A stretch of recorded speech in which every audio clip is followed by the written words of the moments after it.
Welcome to Lecture 1, Introduction to and Refusal of the Vanishing Indian Trope in North America, from Karana and Dance to the Berdache to YouTube and TikTok.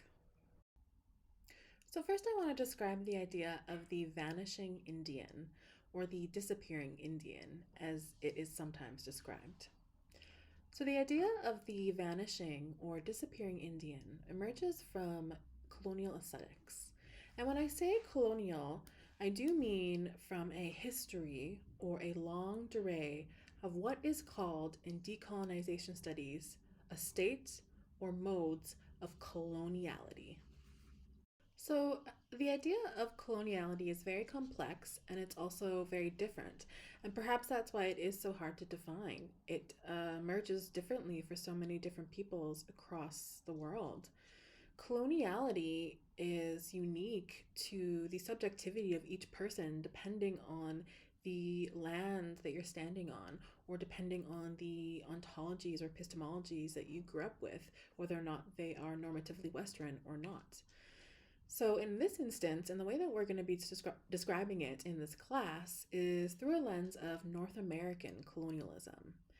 And these forms of colonialism extend from the projects of colonialism that began in places like England, Spain, Germany, France, and other spaces where white, Eurocentric settlers, explorers, and colonizers left their territories, came to North and South America to then integrate, colonize, trade, or even just interact with the indigenous communities in North and South America. But again, it's very important to remember that colonialism, global colonialism, is a complex process, and there's no one definition or no one experience of colonialism. I think that we need to be careful to remember that when we're talking about coloniality, it is a mode of being that extends from colonial ideology and the construction of knowledge as it was constructed during Enlightenment. And what I mean about this is I'm reaching back to the ideas around knowledge that were created during Greek antiquity, which said that man alone was afforded the divine right of God to produce and disseminate knowledges, and how those doctrines then became integrated with religious doctrine, like Christianity and Catholicism, and how religious doctrine worked alongside ideas of Greek antiquity to create modes of scientific racism. And these things also evolved alongside the sciences, the social sciences, and the humanities, where some peoples were positioned as better able, or even the only peoples, the select few who were able to produce knowledge via the divine right of God. And so, who then is made other of these knowledge producing systems? And of course, the indigenous peoples in North America are made other of these colonial systems. So, this is a very abbreviated and brief description of what decolonization means as a theoretical practice and methodology. For this seminar, I don't want to focus in too deeply on a very purist ideology of decolonization. We're going to do more of a practice of disseminating or participating in projects of decolonization. And namely, we're going to think about this through how we can intervene on cultural objects and perhaps even create decolonial pockets of knowledge ourselves that intervene on colonial knowledge producing institutions, such as arts and culture.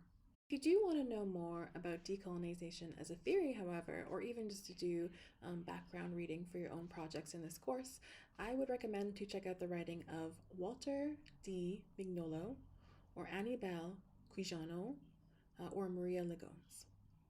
So why this applies to the indigenous peoples who reside in North America is that these were the colonizing logics that white settler folks, I should say, brought with them to the Americas when they sought to colonize and settle the territories that we now know as Canada and America. And these things still manifest as modes of coloniality in everyday life. And we're going to explore examples of these forms of contemporary coloniality in our work together in this course. We have to think about the ways that settlers were meeting indigenous peoples in the Americas for the first time. And it was through a lens of Orientalism, similar to the lens that they were seeing other non-European people through. So, again, we have to think back to the fact that colonialism is a very diverse system of power and racial privilege, and also, I would argue, masculinist privilege, patriarchy, and that we are going to study this through a very specific lens in North America, but it looks different all over the world. Great. So, in this section, I defined decolonization as a theory and also the rhetorics of coloniality that extend from processes of colonialism and settler colonialism in North and South America, and how that will impact how we are going to approach this idea of the vanishing Indian or the disappearing Indian in colonial aesthetics. So, in the next section of this lecture, I'm going to go about actually defining how the vanishing Indian and disappearing Indian emerges out of colonial aesthetics through an analysis of art from the 1800s and 1900s. But I also hope to argue that the modes of colonial aesthetics that we're going to explore during that time period do extend back to colonial histories from the 1400s, 1600s, very, very early colonial histories, and the logics that emerged during those times.